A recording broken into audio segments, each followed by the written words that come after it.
चला तर माझ्या यूट्यूब चॅनल तुम्हा सर्वांचं मनापासून खूप खूप स्वागत आहे। नेहमी तेच भाज्या तेच खाऊन बोर झाला असेल तर आज काहीतरी असं नवीन बनवा। चला तर पाहूया।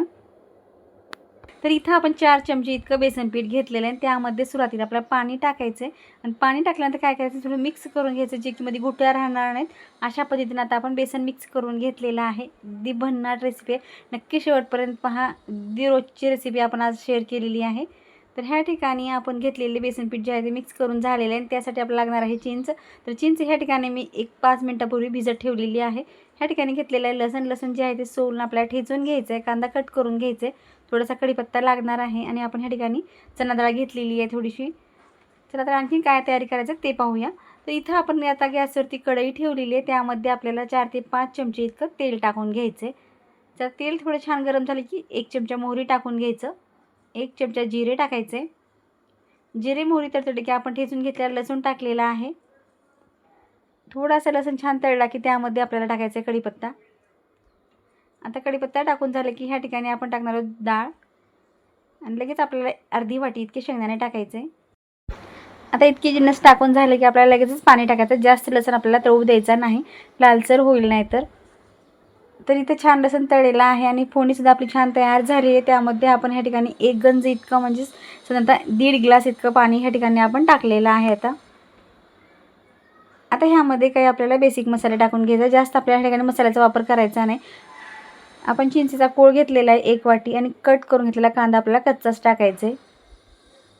आता इथे कांदा तर टाकून झाला की आपण ह्या ठिकाणी लाल तिखट मीठ टाकून घेणार आहोत। 1 चमचा लाल तिखट टाकायचं आहे। पाव चमचा इतकी आपण आता ह्या ठिकाणी हळद घेतलेली आहे आणि 1 चमचा थोडंसं आपण वरती मीठ टाकलेलं आहे। ह्या ठिकाणी तुम्ही हिरवी मिरची टाकलं तरीसुद्धा चालते। लाल तिखट मीठ आपल्या चवीनुसार आपल्याला कमी जास्त करायचे। आता इतकी जिन्नस टाकून झाल्यानंतर आपण ह्या ठिकाणी घेतलेला आहे गूळ। तर गुळाचे आपण असेच खडे टाकलेले आहेत, ते चांगले उकळून विरघळून जातील। इथे जे आपण पीठ मिक्स करून घेतलेलं होतं पाण्यामध्ये ते आता ह्या ठिकाणी आपण टाकून घेतलेलं आहे आणि घट्टसर ह्या ठिकाणी आता आवळून येते। तर ह्या ठिकाणी हुलपल्ली तयार होणार आहे। आमच्याकडे ह्याला हुलपल्ली म्हणतात, तुमच्याकडे काय म्हणतात नक्की एकदा कमेंट करून सांगा।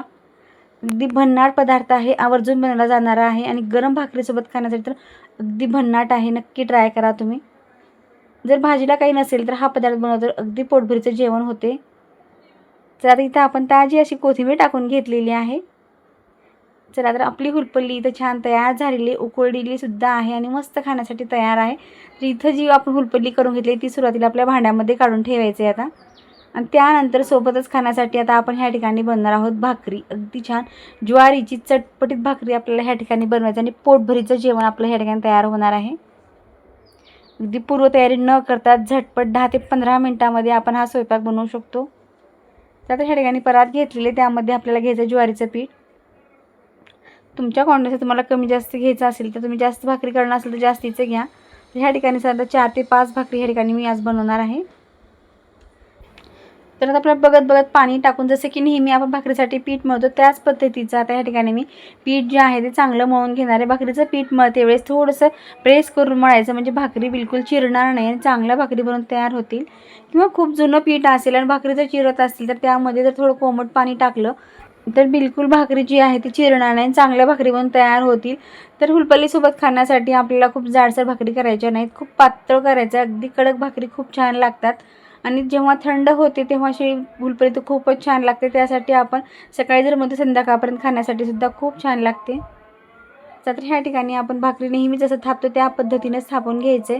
जर नवीन शिकणारा असेल तर सुरुवातीला असा एखादा गोळा करून थोडासा चपटा करून घ्यायचा आणि थोडंसं परातीमध्ये पीठ टाकायचं जे की चिकटणार नाही आणि जो आपण गोळा चपटा करून घेतलाय तो ठेवून आपल्या अशा पद्धतीने थापून घ्यायचे। अगदी झटपट आपल्या ह्या भाकरी बनून तयार होतात, बिलकुल वेळ लागत नाही। जेव्हा आपण नवीन शिकतो तेव्हा सुरुवातीला भाकरी जी आहे ते थोड्या चिरल्या जातात, पण जेव्हा आपल्याला सवय होते हाताला तेव्हा बिलकुल भाकरी जी आहे ती मोडत सुद्धा नाही आणि जशी पाहिजे तसं आपण भाकरी ही बनवू शकतो। चला तर ह्या ठिकाणी बोलता भाकरी जी आहे ती पूर्ण तयार झालेली आहे। थोडी साईडला जर चिरलेली वाटत कारण जुनं पीठ झालेलं आहे त्यामुळे ह्या ठिकाणी माझ्या भाकरी असं होत आहेत। तर मी ह्या ठिकाणी थंडच पाणी टाकलेलं आहे, गरम पाणी सुद्धा टाकलेलं नाही। चला तर ह्या साईडनं आपल्याला पाणी लावून घ्यायचं आहे। पूर्ण भाकरीला पाणी लावून झाल्यानंतर आपल्याला ही भाकरी जी आहे थोडंसं पाणी अडकल्यासारखं झालं की उलटून टाकायचं आहे. तर ह्या ठिकाणी अगदी पातळ मी भाकरी बनवलेल्या आहेत. जर पातळ भाकरी बनवते ती भाकरी फुगत नाही. जर फुगलेली भाकरी बनवायची असेल टमध्ये थोड्याशा जाडसर भाकरी ठेवा, कारण ह्या ठिकाणी खूप पातळ भाकरी ह्या ठिकाणी मी बनवलेली आहे. तर अशा पद्धतीने मी आता फटाफट ह्या ठिकाणी सर्व भाकरी ज्या आहेत त्या आता बनवून घेणार आहे. तर तुम्ही भाकरी कसं बनवता ते सुद्धा नक्की एक कमेंट करून सांगा, किंवा तुम्ही हा व्हिडिओ कुठल्या भागातून पाहतात ते सुद्धा नक्की एक कमेंट करून सांगा. मलाही कळेल की माझा व्हिडिओ कुठल्या भागापर्यंत पोहोचत आहे. तुम्हाला ह्या भाकरी आणि हुलपली जर आवडत असेल तर नक्की एक कमेंट करा.